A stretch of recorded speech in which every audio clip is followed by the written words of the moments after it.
Alden Record update. IG story ni Alden. Abangan si Alden sa meet and greet for O Secure sa May 18, 12 p.m. to 2 p.m. sa SM North EDSA.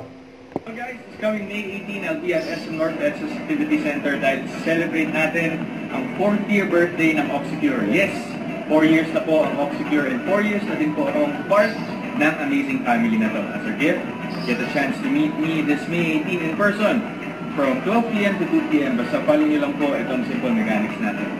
Number 1, please buy 999 pesos worth of Oxecure products at any Watson's branch from May 15 to 18. Then, ipakita lang po ang receipt at the Oxecure booth.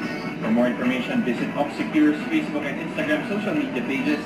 And then, this is for first 40 customers only po. Let's go guys! See you there! Let's go! Pag-birthday, na tayo magkakilala, pero hanggang ngayon nagsisinungaling ka pa rin sa akin. Pero happy birthday! Happy birthday po! Happy birthday! Pakita ba natin yung baba? No. Happy birthday! Huwag kalimutan mag-subscribe, click ang notification bell for more update. Ito po ang Record Reaction Vlog. Bye guys, thank you for watching.